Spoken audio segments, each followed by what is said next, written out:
है भाई।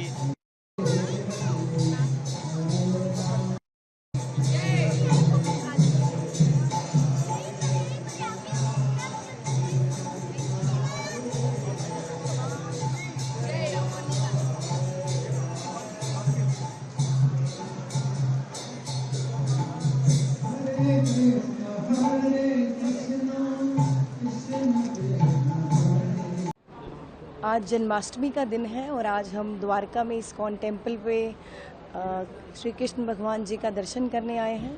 सभी क्षेत्र वासियों को, दिल्ली वासियों को, देशवासियों को जन्माष्टमी की बहुत बहुत शुभकामनाएं। मैं कामना करती हूं कि श्री कृष्ण भगवान जी का, प्रभु का आशीर्वाद सभी पर बना रहे, सब स्वस्थ रहें, सब अपने घर में सुख और समृद्धि सबके घर में आए। आज हमारी पुलिस ने होशियारपुर डिस्ट्रिक्ट में होशियारपुर शहर से वहां की पुलिस के हेल्प के साथ हमने 3 व्यक्तियों को राउंड अप कर लिया है, जिसमें 2 मेन व्यक्ति, जिसमें सुखजिंदर सिंह और गोरी बहुत हैं, वो भी उनके बीच हैं, लेकिन अभी वो पार्टी हमारी इन्वेस्टिगेशन के संबंध में उनके साथ इन्वेस्टिगेशन कर रही है। फर्दर डिटेल हम बाद में देंगे आपको। हाँ जी, वो इन्वेस्टिगेशन का मसला है, हम डिटेल आपको बाद में बता देंगे। Just they have been rounded up and we are investigating the matter. वो इसी इन्वेस्टिगेशन के संदर्भ में अभी ऑपरेशन जारी है। उस ऑपरेशन में जो वहां को वेपन यूज हुए थे, वहां कोई और रिकवरी करने वाली है जो है, उसके बारे में भी ये ऑपरेशन अभी जारी है।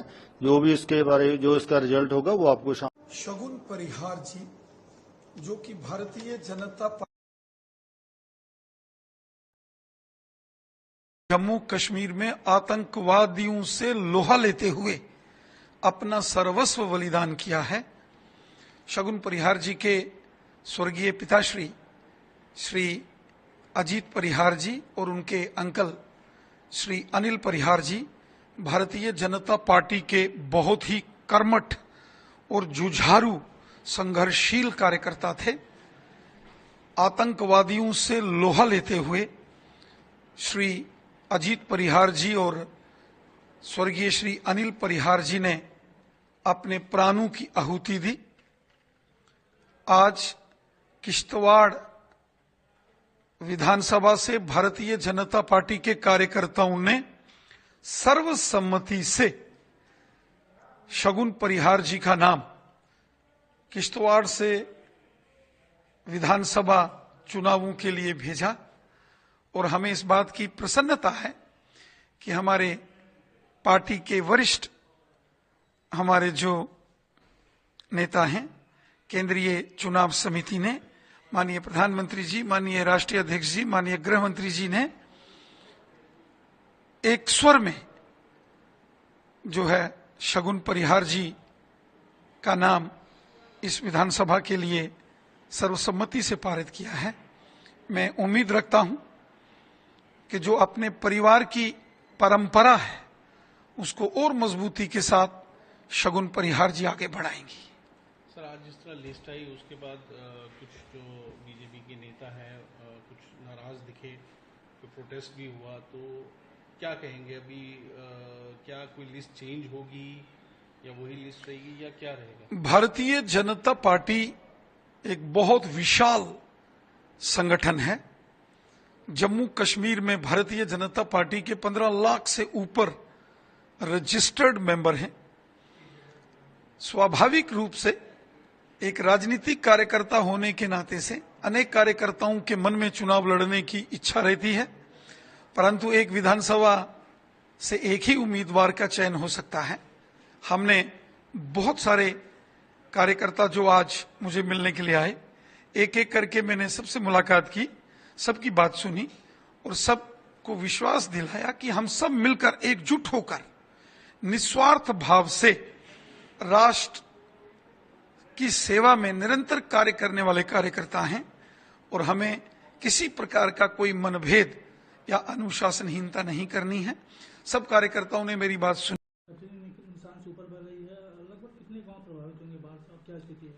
देखिए, इस समय वर्तमान में जनपद गोरखपुर में जो राप्ती नदी है और सरयू नदी जो है ये अपने डेंजर लेवल से ऊपर बह रही हैं, लेकिन एक गुड साइन ये है कि राप्ती नदी का आज मतलब डाउनफॉल होना स्टार्ट हो गया है, तो जिससे ये अनुमान लगाया जा सकता है कि अगले 2-3 दिनों में राप्ती नदी जो है अपने वो डेंजर लेवल के भी नीचे आ जाएगी। लेकिन सरयू नदी जो है वो इस समय चूँकि पानी बहुत धीरे धीरे आगे निकल पा रहा है, तो जिसके कारण अभी जो हमारा बरहज का जो स्टेशन है जहाँ पर राप्ती और सरयू का संगम होता है, उस क्षेत्र पे अभी तकरीबन नदी जो है वो अपने डेंजर लेवल से 1.5 मीटर ऊपर है। तो इस वजह से जनपद गोरखपुर की जो लगभग 45 ग्राम जो हैं पूर्ण व आंशिक रूप से बाढ़ से प्रभावित हैं। इन सभी ग्रामों में आवश्यक नाव संचालित किए जा रहे हैं। कुछ गांव जो बढ़लगंज क्षेत्र के हैं जो थोड़े दूरस्थ हैं, तो वाटर करंट को ध्यान में रखते हुए वहाँ पर मोटर बोट्स लगा दी गई हैं, जिससे कि सुरक्षित आवागमन बना रहे, लोगों को किसी प्रकार की कोई दिक्कत ना हो।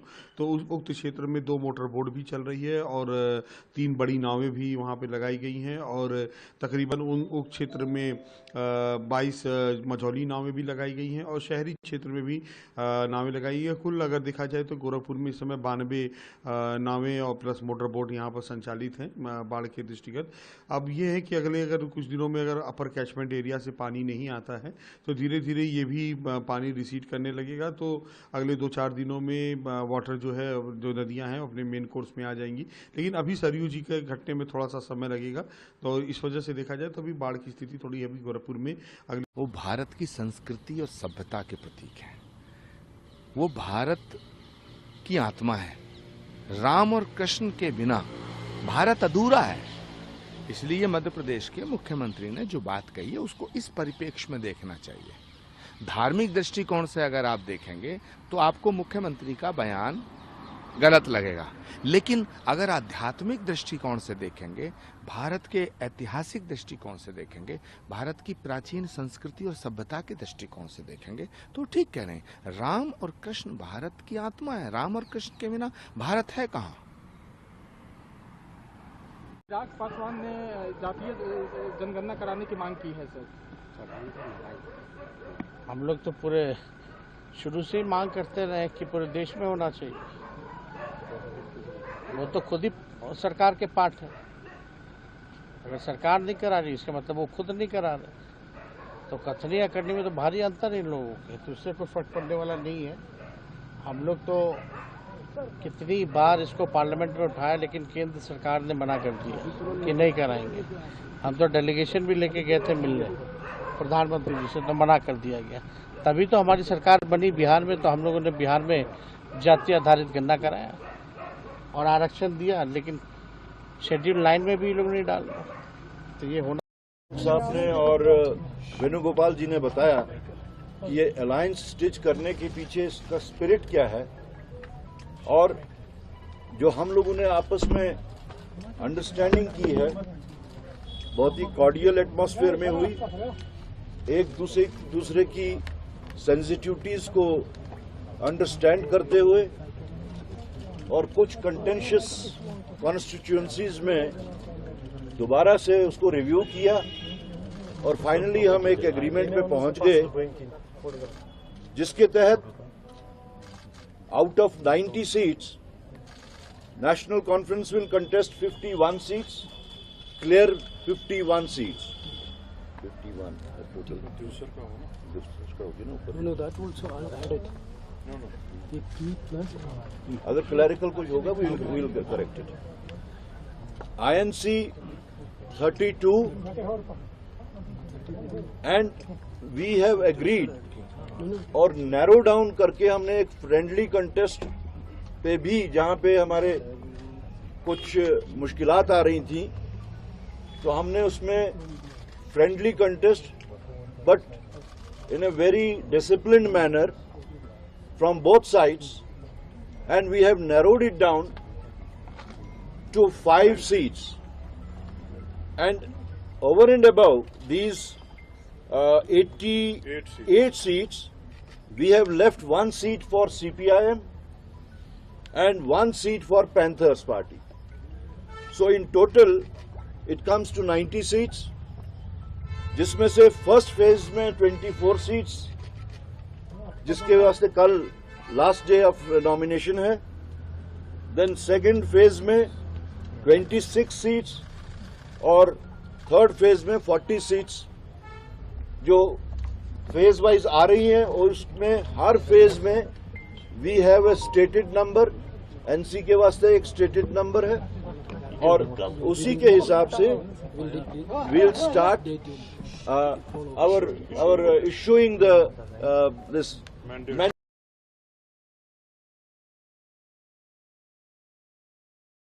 और मैंने बहुत नजदीक से गंगोली हाट को देखा है। मां की जो महामाया है उससे हम सब परिचित है। इसके विकास के लिए हम प्रतिबद्ध होकर कार्य कर रहे हैं। हमने गंगोली हाट को इसी को ध्यान में रखते हुए नगर पंचायत से नगर पालिका बनाने का निर्णय लिया है, और हमने अपना वायदा पूरा किया ताकि गंगोली हाट हमारा इतने लोग दर्शन के लिए आते हैं, और आने वाले समय में ये संख्या कम नहीं होने वाली है। मां की कृपा से ये संख्या लगातार बढ़ने वाली है। मैं तो आप सब लोगों से आज ये निवेदन करना चाहता हूं कि ये मां की ताकत है, मां की शक्ति है कि गंगोली हाट लोग दूर दूर से दर्शन करने आते हैं। आप दर्शन करते हैं और चले जाते हैं। अब हमारी ताकत होनी चाहिए, हमारी शक्ति होनी चाहिए कि वो केवल आकर दर्शन ही न करें, बल्कि एक दो दिन यहां आसपास जाकर घूमने भी जाएं, यहां रुकने के लिए भी आए, यहां पर अन्य स्थानों को देखने के लिए भी आए। ये हमारा एक संकल्प होना चाहिए। पूरे विधानसभा क्षेत्रों में सड़कों का निर्माण एवं डामरीकरण का कार्य तेजी से चल रहा है। बेरीनाग और गंगोली हाट में बहुमंजिला पार्किंग निर्माण के साथ ही गंगोली हाट बस अड्डे के निर्माण का कार्य भी तीव्र गति से चल रहा है। पेयजल, स्वास्थ्य, शिक्षा के अनेक कार्य यहां पर पूरे किए जा चुके हैं, जिसका लाभ हमारे सभी क्षेत्रवासियों को मिल रहा है। गंगोली हाट में पीएम आवास योजना के तहत अब तक 1577 पात्र लाभार्थियों को इसका लाभ मिल चुका है। स्वयं सहायता समूह की महिलाओं को सशक्त एवं आत्मनिर्भर बनाते हुए 1481 महिलाओं को अभी तक लखपति दीदी यहां बनाया जा चुका है। वहीं दूसरी ओर हमारे चारों मंदिरों के, चाहे हाटकालिका मंदिर हो, पाताल भुवनेश्वर और 2 मंदिर और, उसकी भी हमने यहां पर स्वीकृति दे दी है। इसके साथ ही जाड़ा पानी से झलतोला, लंकेश्वर तक एवं पाखू से कालीनाग डाना मंदिर तक ट्रैक रूट निर्माण पर भी हम कार्य कर रहे हैं। जनपद पिथौरागढ़ में यही आपके बगल में ही 768 करोड़ से अधिक की लागत से जो मेडिकल कॉलेज बन रहा है, वो कहीं न कहीं हमारे गंगोली हाट क्षेत्र के लोगों को भी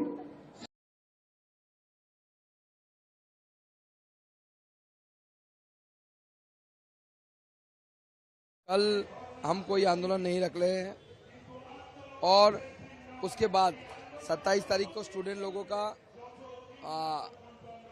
आंदोलन है, नवान्नों का घेराव है, इसलिए हम आंदोलन बंद रख ले। 28 तारीख से फिर से हम धर्मतला में धरने के लिए हमने अपना आरजी डाल दिया है, पुलिस के पास दे दिया है।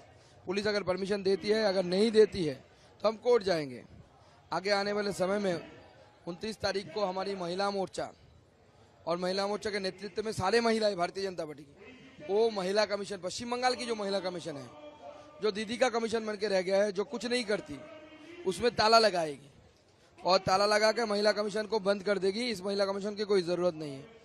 उसके आगे समय में 2 तारीख को और हर जिले में हमारा 28 तारीख को महिलाओं का द्वारा ये आंदोलन होगा। 29 तारीख को हम हर जिले में डीएम ऑफिस का घेराव करेंगे, मुख्यमंत्री की रेजिग्नेशन की डिमांड को लेकर। Chief minister should resign from her post, इसको लेके 29 तारीख को हम पूरे राज्य में हर जिले में अपना आंदोलन करेंगे। आगे आने वाले समय में 2 तारीख को और 4 तारीख को हमारा और भी आंदोलन चलेगा। मंडल पे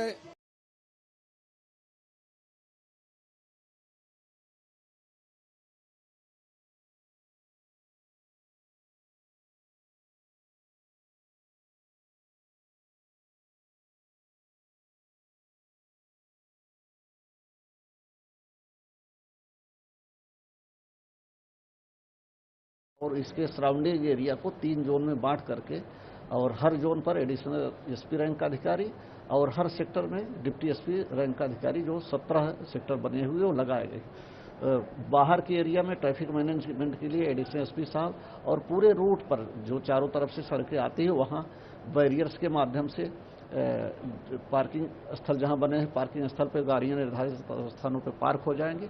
उसके बाद श्रद्धालु पैदल आएंगे विभिन्न मार्गों से, और गेट नंबर 3 जो हमारा है, इसी से सारी एंट्री होगी श्रद्धालुओं की, और दर्शन करने के बाद गेट नंबर 1 से बाहर जाएंगे। इसके साथ साथ इस बार खास बात यही है कि माननीय मुख्यमंत्री जी का भी कार्यक्रम है, और उनकी एंट्री 2 नंबर गेट को वीआईपी गेट के रूप में चिन्हित किए गए।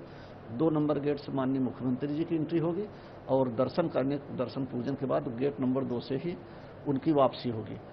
जो हमारा फोर्स है 2000 से ज़्यादा की संख्या में, यहाँ हमारे अधिकारी कर्मचारी हर लेवल के लगे हुए, पूरे जोन का फोर्स है।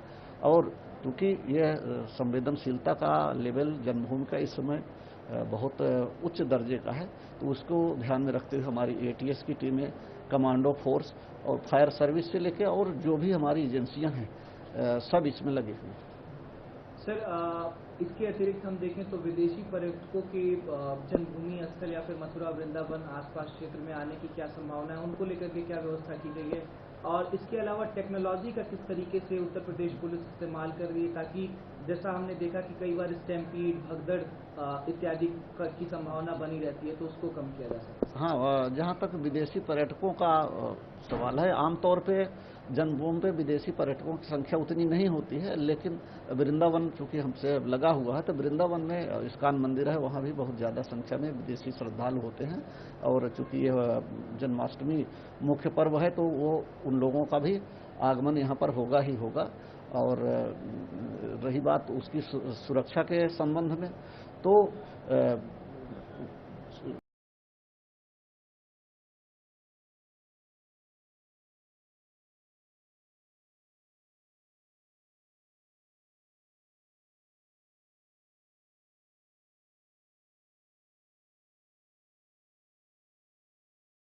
दिव्य ज्योति जागृति संस्थान द्वारा आयोजित श्री कृष्ण जन्माष्टमी महोत्सव की लीला का अवलोकन करने आया हूं। पिछले वर्ष भी आया था, लेकिन मुझे नहीं लगता कि दिल्ली में इससे बढ़िया कहीं इस तरह से लीला का मंचन होता है। संत आशुतोष महाराज जी ने जो बीज बोया था वो आज वट वृक्ष बन चुका है। समाज में दिव्य ज्योति जागृति संस्थान अपने अध्यात्म, अपनी शिक्षा के माध्यम से पूरे विश्व को शांति का संदेश भी देता है। और यहाँ द्वारका में हम देख रहे हैं कि 15 कृष्ण लीलाएं, अलग अलग रूप भगवान कृष्ण के दिखाए जा रहे हैं। बहुत ही सुंदर व्यवस्था है। टेक्नोलॉजी का जितना सुंदर यहाँ भरपूर उपयोग किया गया है, और जो इनकी थीम है दर्शन इतिहास का परिवर्तन आज का, बहुत सुंदर है। और यहाँ की युवा पीढ़ी के लिए बहुत बड़ा संदेश भी है। आप पीछे गोवर्धन पर्वत देख रहे हैं, जो इको फ्रेंडली एक सोसाइटी।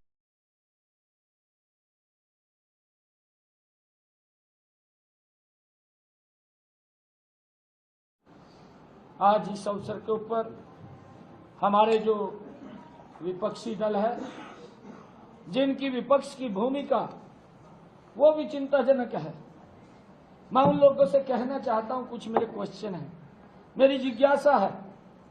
शायद कांग्रेस के लोग उसको बताने का काम करेंगे, भूपेंद्र हुड्डा बताएंगे, नहीं तो भूपेंद्र सिंह हुड्डा साहब राहुल गांधी से सलाह करके बताएंगे, वो बताएं।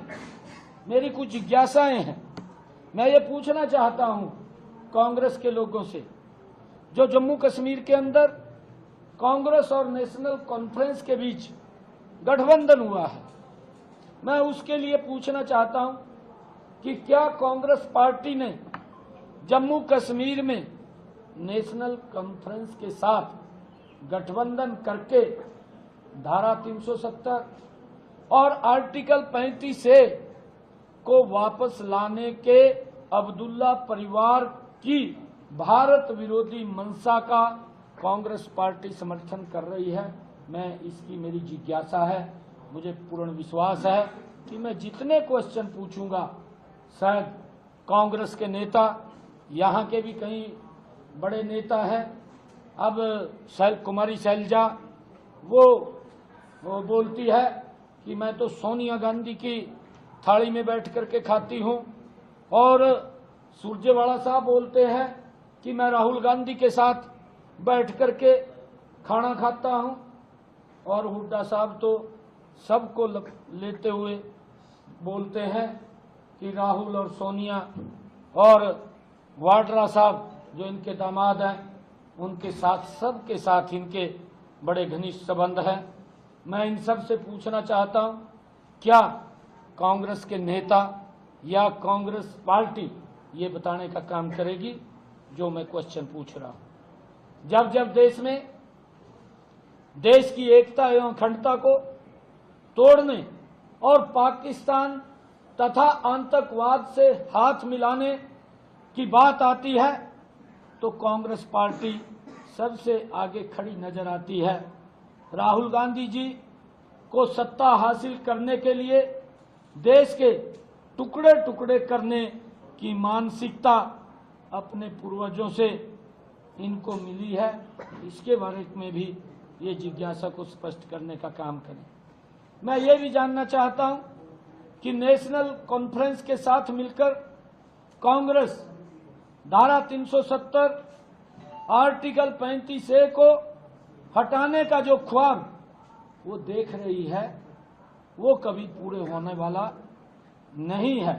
मैं ये अपनी तरफ से मैं कांग्रेस को ये बताना चाहता हूं। नेशनल कॉन्फ्रेंस ने अपने घोषणा पत्र में दलितों, गुज्जर, बकरवाल और पहाड़ी के आरक्षण को समाप्त करने का वायदा किया है। मैं राहुल गांधी साहब से, कांग्रेस के बड़े नेताओं से, हुड्डा साहब से, कुमारी शैलजा से, रणदीप सुरजेवाला से मैं ये पूछना चाहता हूं कि जो आरक्षण का धम भरते हैं, जो आरक्षण का धम भरते हैं, इन लोगों की सच्चाई हमेशा से ही दलित विरोधी, शोषित और वंचित वर्ग को प्रताड़ित करने वाली रही है। उनके साथ अन्याय ये कांग्रेस पार्टी कर रही है। मैं कांग्रेस से ये भी पूछना चाहता हूं कि कांग्रेस पार्टी और नेशनल कॉन्फ्रेंस सहित पूरे इंडी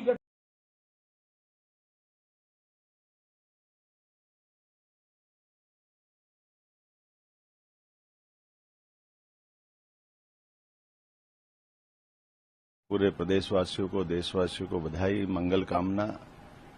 मंगल तिथियों के आधारित ये जन्माष्टमी हम सबके लिए जीवन में मंगल ही मंगल करे। जाने अनजाने हमारे मुंह से शुभकामना निकलती है। शुभकामनाएं सामान्य दिनों के लिए होती है। जो हमारे व्रत, पर्व, त्योहार ये मंगल तिथियों के आधार पे है। खगोलीय घटनाओं से मंगल तिथियों का जो अनुकूलता बनती है उसमें ऐसी अद्वितीय घटना घटती है।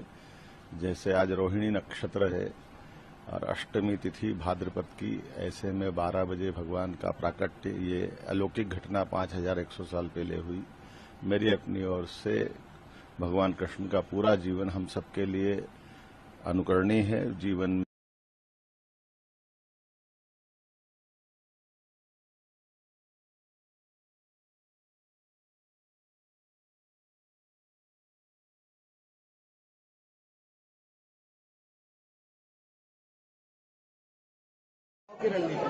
आज भारतीय जनता पार्टी की तरफ से जो पूरे हरियाणा प्रदेश की 90 की 90 विधानसभाओं में चुनावी अभियान की शुरुआत रोहतक चुनाव कार्यालय जो मुख्य रहेगा उसका हवन यज्ञ करके आज शुरुआत की है। और भारतीय जनता पार्टी की 2024 के इस विधानसभा चुनाव में स्पष्ट बहुमत की सरकार, डबल इंजन की सरकार हरियाणा प्रदेश में तीसरी बार भारतीय जनता पार्टी की बने, इसी शुभकामना के साथ आज हमने शुरुआत की है। और हरियाणा प्रदेश की जनता का मन बना है कि अब की बार हरियाणा प्रदेश में तीसरी बार भारतीय जनता पार्टी की स्पष्ट बहुमत की सरकार जनता जनार्दन के आशीर्वाद से बनेगी। बड़ोनी जी, आपके सहयोगी रहे दुष्यंत चौटाला ने ये बोला है वो किसी कीमत पर आगे बीजेपी के साथ नहीं जाएंगे। ये अच्छी सोच है और इस सोच को वो बनाए रखें तो बढ़िया रहेगा। एक सवाल और है, उन्होंने ये कहा है कि अगर हमारे नंबर्स आए और हमारी पार्टी को तवज्जो मिली तो इंडिया गठबंधन के साथ जा सकते हैं। वो कुछ भी करें, कुछ भी बयान दे, स्वतंत्र हैं और राजनीतिक पार्टी है, उनका विचार जनता के अंदर जाएगा और जनता उस पर विचार करेगी। जेजेपी की आपको जरूरत नहीं पड़ेगी। हमें हरियाणा प्रदेश की जनता की जरूरत है और वो हरियाणा प्रदेश की जनता भारतीय जनता पार्टी के साथ है और उसी का आशीर्वाद लेके स्पष्ट बहुमत की सरकार बनाएंगे। बिना गठबंधन किसी की जरूरत नहीं। भारतीय जनता पार्टी की स्पष्ट बहुमत की सरकार हरियाणा प्रदेश में बनेगी। कह रहा हूं, वो कोई आरोप नहीं लगा रहा, मैं सबूत दे रहा हूं। ये ईमेल डीडीए के कॉन्ट्रैक्टर ने अपने हलफनामे में सुप्रीम कोर्ट में दाखिल की है और इस ईमेल के अंदर साफ लिखा है उपराज्यपाल की डायरेक्शंस पे पेड़ काटे जाएंगे। ये भी लिखा हुआ है कि 13 फरवरी को जब पेड़ काटे जा रहे थे तो फॉरेस्ट रेंजर यानी कि फॉरेस्ट विभाग के अधिकारियों ने पेड़ों को रोका कटने से, मगर उसके बाद 14 तारीख को बिना परमिशन के भी पेड़ों को काटने की अनुमति दे दी। इसका मतलब साफ है, फॉरेस्ट विभाग को भी पता था कि अनुमति नहीं है, डीडीए को भी पता था कि अनुमति नहीं है, एलजी साहब को भी पता था कि पेड़ों को काटने की अनुमति नहीं है। उसके बावजूद उन्होंने अपने निर्देशों पे पेड़ों को कटवाया। ये सबूत आज भारतीय जनता पार्टी और एलजी साहब को पूरी तरीके से एक्सपोज कर रहा है कि ये दिल्ली के अंदर षड्यंत्र कर रहे हैं कि कैसे दिल्ली के लोगों के स्वास्थ्य के साथ खिलवाड़ किया जाए, कैसे यहाँ पे प्रदूषण बढ़ाया जाए। आपने चुनाव पे आके बहस करी और इसका जवाब दे कि क्या उन्होंने डायरेक्शन। देखिए, मैं देखता हूँ कि एलजी साहब छुप के अपने कार्यालय के मार्फत झूठी खबरें प्लांट कराते हैं। मैं उनको निमंत्रण दे रहा हूँ, आप एलजी हैं, आप मीडिया के सामने खुल के आइए ना। सारी दिल्ली जानना चाहती है, आपका जवाब सुनना चाहती है। एक चुनी हुई सरकार के नाते मैं उनको निमंत्रण दे रहा हूं कि आइए और इस पेड़ों के मामले में दिल्ली के सामने, पूरी मीडिया के सामने एक खुली। अभी कर्म भूमि बना हुआ है। देखिए, संपाई सोरेन जी का साथ मैं खुद चाहता हूं कि वो बीजेपी में आए और हमें ताकत दे, लेकिन वो इतना बड़ा लीडर है, उनका बारे में मुझको टिप्पणी करना ठीक नहीं लगते है। अगर वो दिल्ली में आए हैं तो कोशिश करेगा बातचीत करने का भी, लेकिन ऐसे तो मेरा इनडायरेक्ट डायरेक्ट बात होते हैं, लेकिन कभी मैं उनका साथ पॉलिटिकल बात नहीं किया हूं आज तक। 5-6 महीना से ही मेरा कभी कभी बातचीत होते रहते हैं, लेकिन मैं कभी पॉलिटिकल बात नहीं करता हूं। लेकिन मुझको लगता है अभी समय आ चुका है थोड़ा बहुत राजनीति का बात भी करना। आप पर आरोप लगा है कि आप पार्टी को तोड़ रहे हैं। देखिए, पार्टी को देखिए मैं तो चाहता हूं हेमंत सोरेन जी भी बीजेपी में आए। किस लिए? बीजेपी का मतलब क्या है? राष्ट्रभक्ति। बीजेपी ऐसा एक मंच है, मोदी जी का नेतृत्व में खुद हेमंत सोरेन जी भी है। पार्टी तोड़ने का क्या बात है? हम लोग मिल के काम करता हूँ, देश का ही काम करता हूँ। झारखंड में घुसपैठियों को रोकने के लिए हम हेमंत सोरेन जी से भी बात करने के लिए हम तैयार हैं। हमें झारखंड को बसाना है, कोई बीजेपी को बसाना नहीं है। बार बार जो बोलते हैं बीजेपी बीजेपी, हमारा कोई मतलब ही नहीं है। हमारे लिए देश प्रथम है। बीजेपी तो बाद में आते हैं ना, देश पहले आता है। आज झारखंड का सामने सबसे बड़ा समस्या है घुसपैठियों का समस्या। ये समस्या अगर समाधान करने वाला है, अगर हेमंत सोरेन जी बोलते हैं हम खुला दिल से ये समस्या का साथ है, तो उनसे भी बातचीत होगा। हम कोई उनका खिलाफ भी नहीं है, ऐसा बात नहीं है। हम कोई इनवाइट कर रहे हैं सर। मैं तो यही बात बोल रहा हूँ कि घुसपैठियों का मामले में आप ऑल पार्टी मीटिंग बुलाइए, आप ही नेतृत्व लीजिए और झारखंड को घुसपैठियों से बचाना है। और उसमें अगर हेमंत सोरेन जी भी नेतृत्व देता है, हमारा क्या प्रॉब्लम है? हम थोड़े कोई नेता बनने के लिए यहाँ आया हूँ। हमारा पार्टी का किसी को नेता बनना नहीं है। हमारा पार्टी का यही मकसद है कि आपने जो चुनाव का समय वादा किया था उसको निभाइए और झारखंड को घुसपैठियों से मुक्त कीजिए। यही दो सिंपल मांग है। अगर आज हेमंत सोरेन जी बोल देते हैं कि 30 सितंबर का पहले मैं 5 लाख नौकरी पक्का कर देता हूं, तो हो सकता है हम चुनाव भी नहीं लड़ूंगा। सब रिजर्वेशन किससे जुबा मेरे लिए पहला है ना, हम बात में है सर, सामने सर। जुबा को अगर न्याय मिल जाते हैं तो हमें क्या जरूरत है? कल अगर हेमंत सोरेन जी बोल देते हैं कि झारखंड को घुसपैठी उससे मैं मुक्त करूंगा, आप बोलते हैं वो भी है। आप ये समस्या को स्वीकार कीजिए। आदिवासियों समाज का सबसे बड़ा लॉस हो रहा है घुसपैठियों से, उसको एक बार स्वीकार कर दीजिए, बाकी बात तो आगे हम लोग बैठ के कर लूंगा। प्रो पैलेस्टीनियन ग्रुप्स का, तो उसको लेकर जो आपका कमेंट आया कि जेल को आर्म्स की सप्लाई रोक देनी चाहिए, क्या कहेंगे? भारत सरकार वहां युद्ध समाप्त करने की पक्षधर।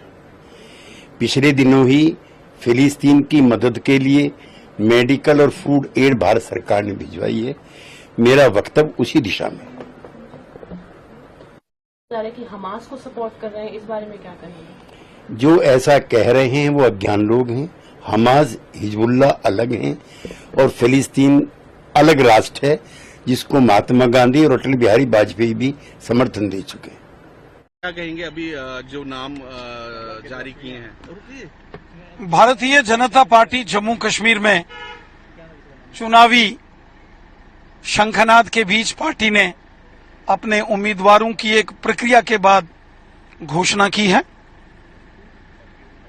पार्टी ने पहली सूची में कुछ सीटों पर, जो कि फर्स्ट फेज सेकंड फेज के कुछ जो हमारी सीट्स हैं, उस पर अपने उम्मीदवारों का नाम जो है वो फाइनल किया है।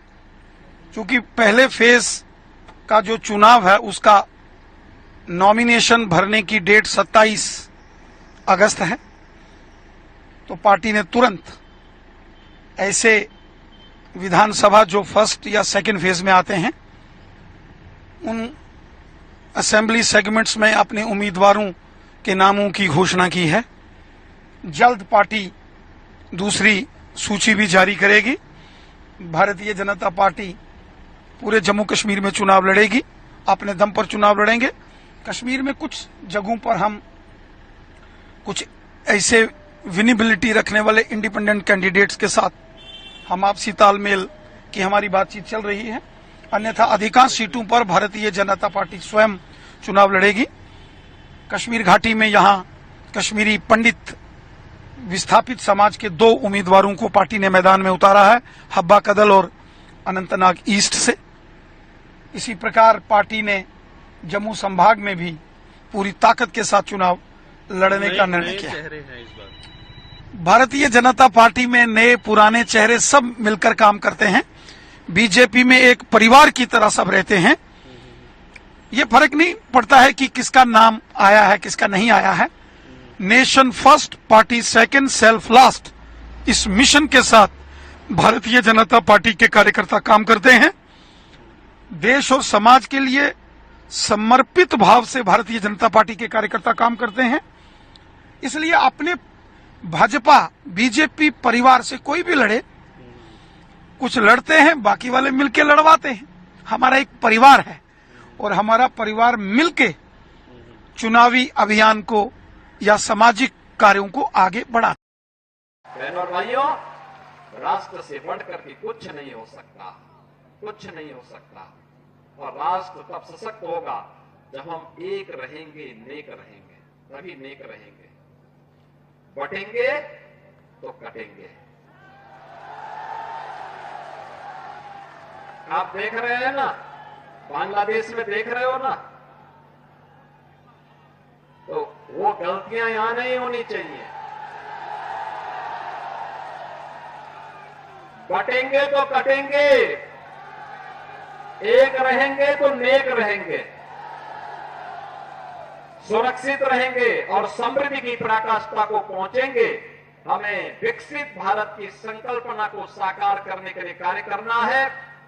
मैं एक बार फिर से राष्ट्रवीर दुर्गादास राठौर जी के इसी चरणों में कोटि कोटि नमन करते हुए, आज उनकी भव्य प्रतिमा यहां पे लगी है।